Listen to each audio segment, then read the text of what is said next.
Mateo capítulo 12. En este capítulo Mateo continúa más o menos con el mismo tema del rechazo que estaba ya recibiendo Jesús. Aquí los líderes religiosos siguen rechazando a Jesús. Así que de los versos 1 al 14, vaya al verso 1 por favor, hay una controversia acerca del día de reposo. Dice el verso 1. Era día de reposo y sus discípulos tuvieron hambre y comenzaron a arrancar espigas y a comer. Los rabís, los maestros, hicieron una lista elaborada de artículos, imagínense, para hacer y no hacer en el día de reposo. Ellos en su interpretación pusieron cargas a los judíos, ¿no? No había nada de malo en tomar y arrancar espigas para comer, aún en el día de reposo, no había nada de malo. Sin embargo, en el verso 2 critican a los discípulos, dice en el verso 2, he aquí tus discípulos, le dicen al Señor, hacen lo que no es lícito hacer en el día de reposo. Bueno, Jesús ni sus discípulos nada, no violaron nada del mandato de Dios. O sea, esto era ya mandamientos de hombres. Jesús no hizo nada de malo, sí rompió las leyes legalistas del hombre, ¿no? Porque ellos habían hecho, repito, de esto una carga, ¿no? Le habían agregado muchas cosas. Entonces Jesús les da dos principios o tres principios. El primer principio les dijo, ¿no habéis leído lo que hizo David cuando él y los que con él estaban tuvieron hambre? Cómo entró en la casa de Dios y comió los panes dentro del santuario. Esto está en 1 Samuel 21, si usted lo quiere leer, en 1 Samuel 21, ahí está cómo David cuando tuvo hambre con los suyos, él entró y comió. Jesús entonces les recuerda que primero están las necesidades humanas más que los rituales ceremoniales. El segundo principio que también Jesús usó, les dijo que ellos también rompen las reglas del día de reposo, los mismos sacerdotes, que los sacerdotes siempre, porque ellos comen del altar, comen del templo en el día de reposo. Y finalmente el tercer principio que les da Jesús les dice, pues yo soy mayor que el templo. Ustedes tienen mucho respeto con el templo, yo soy mayor que él, ¿no? Dice el verso 6. Pues os digo que uno mayor que el templo está aquí. Bueno, el Señor está tratando de corregir todas estas cargas legalistas que habían puesto estos hombres acerca de un mandamiento, que sí era un mandamiento el día de reposo, pero no había ningún problema con comer, tomar espigas y comer. Bueno, todo esto es por el rechazo que le están dando a Jesús. Verso 10 está otra controversia. El verso 10 nos habla de un hombre que tenía una mano seca y preguntaron a Jesús si era lícito sanar en el día de reposo. Yo creo que estos hombres vieron que Jesús iba a sanarlo, ¿no? Estaban en la sinagoga, era día sábado, día de reposo, y le preguntan, ¿es lícito sanar a alguien el día de reposo? Entonces Jesús expone la hipocresía de ellos porque les dice, cuando ustedes pierden una oveja, cuando cae una oveja de ustedes en el día de reposo, ustedes van, la sacan de ahí, ¿no? O sea, para ellos era más importante las posesiones personales como una oveja que un hombre necesitado. Finalmente los fariseos salen con mucho enojo, mucho odio.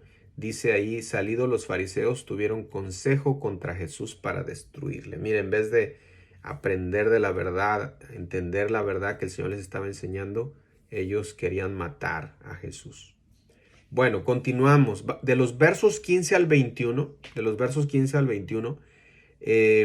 dice que a pesar de que los líderes religiosos lo rechazaban, la gente venía a Jesús. La gente venía a Jesús. Esto es que por un tiempo Jesús se apartó del ministerio público, ¿no? Porque la oposición había incrementado. Jesús no quería adelantar los tiempos.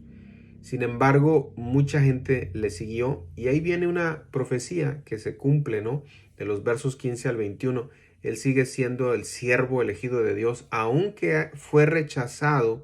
Mateo nos pone esta parte para decir, Jesús, aunque fue rechazado, sigue siendo el siervo de Dios, el Cristo, el Mesías.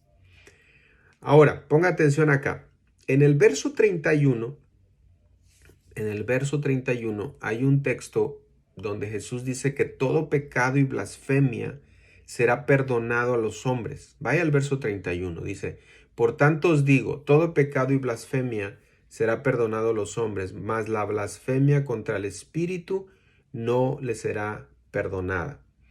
Bueno, esto en su contexto es porque Jesús, aunque los judíos o los líderes religiosos decían que no había que sanar en el día sábado, ¿no? Porque era día de reposo, Jesús sanó, echó fuera sanó al hombre que tenía esa mano seca, ¿no?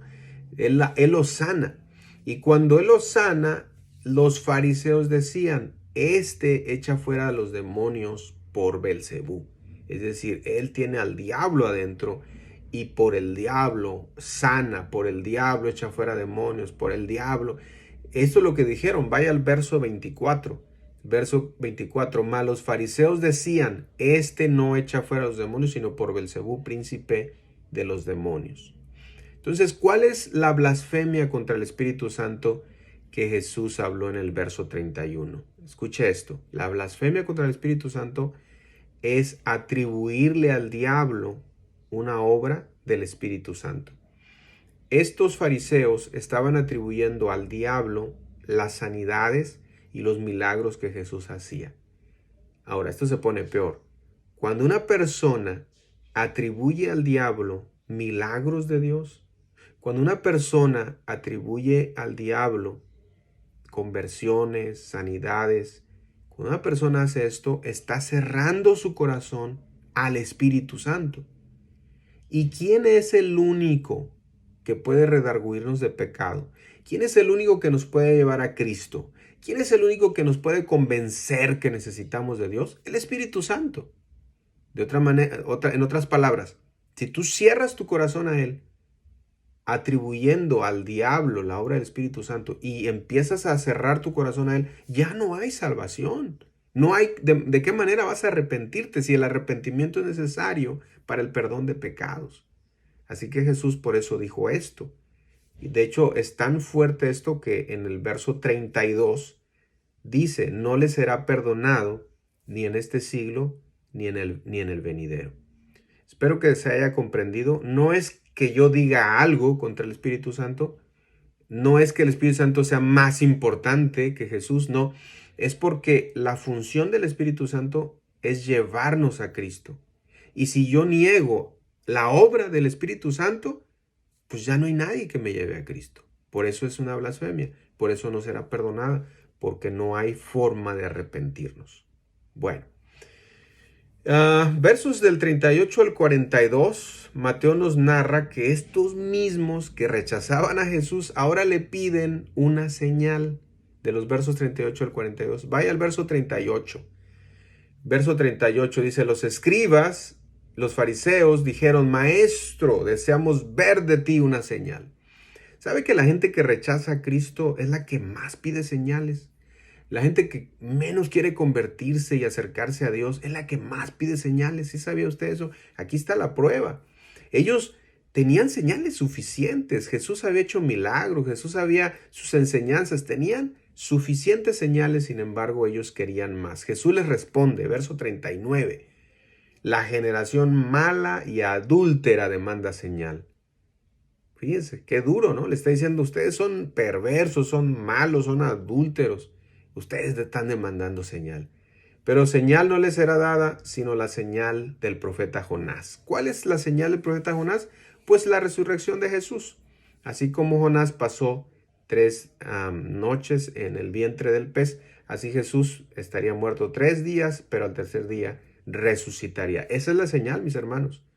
Que nadie les pida más señales. Las señales de que Cristo es Dios, de que todo lo que Jesús dijo es verdad, es su resurrección.